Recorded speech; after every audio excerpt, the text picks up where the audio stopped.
जा। वो मेरी माँ है वफा, और वो एक तरह से हक बजा है। उन्होंने मेरी औलाद देखनी है। कबीर, कोई नहीं मानेगा, कोई नहीं मानेगा कबीर। भाई लेकिन मैं मान गया, मैं धोखा खा चुका हूं यार, मुझे ही देख के खुद को रोक लो। नहीं रोक सकता। दुश्मन से मोहब्बत कर रहे हो तुम, दुश्मन से। क्या जरूरत थी उसे, क्या जरूरत थी कबीर के सामने आने की? वो गोली उसके नाम की थी ही नहीं। तुम्हारा ये बदला, तुम्हारा ये गुस्सा तुम्हें जिंदगी भर नहीं जीने देगा।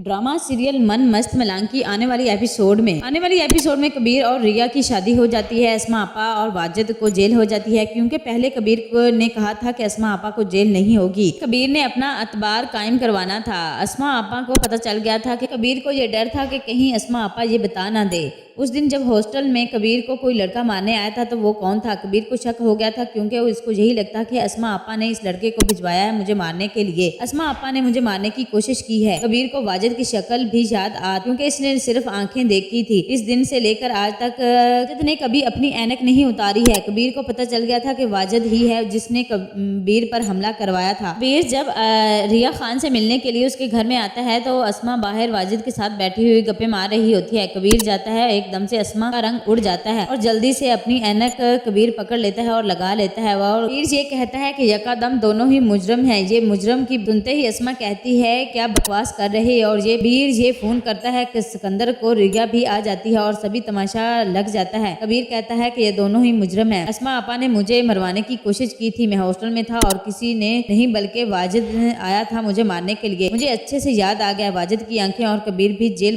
भिजवा देता है अस्मा आपा को और वाजिद दोनों को। दूसरी तरफ कबीर रिया को कहता है कि अब मैं तुम्हें एक मिनट के लिए भी तनहा नहीं छोड़ूंगा, मैं तुमसे निकाह करना चाहता हूँ। रिया मान जाती है और कहती है ठीक है, क्योंकि तुम वो वाहिद इंसान हो जिसने हर मुश्किल में मेरा साथ दिया है। जब हम घर वाले भी मेरे मुकर गए थे तब भी तुमने ही मेरा साथ दिया था। उनकी कबीर बातें सुनकर रिया की कहता है कि इतना काम ये आसान नहीं है जितना हमें लग रहा है। कबीर कहता है कि बस तुम मेरे साथ जाना है, हम भाग कर निकाह कर लेते हैं। रिया मान जाती है और हर रात के अंधेरे में जब अस्मा आपा और सिकंदर सो रहे होते हैं तो रिया अपना सारा सामान बांधती है और घर से चली जाती है। आगे कबीर खड़ा होता है और इसको लेने के लिए कबीर कहता है कि रिया तुम एक बात याद रखना, यहाँ से वापसी का कोई भी रास्ता नहीं है, तुम सोच समझ कर मेरे साथ चलना, ऐसा ना हो कि आधे रास्ते से तुम मुझे छोड़ के चली जाओ। रिया कहती है कि तुम उसको बातें सुना रहे हो जिसने तुम्हें हमारी जान बचाने के लिए अपनी जान की परवाह नहीं की है। कबीर कहता है सच पूछो तब से मुझे तुमसे वाकई सच्ची मोहब्बत हो गई है, जब से तुम मेरे आगे आ गई थी और गोली खा ली थी। रिया कहती है कि बस मैं तुम्हें बचाने आई थी, तुम्हारी जगह कोई और भी इंसान होता तो मैं ऐसा ही करती। कबीर कहता है कि बस कर दो, आखिर तुम रिया क्या साबित करना चाहती हो? तुम्हें भी मुझसे उतनी ही मोहब्बत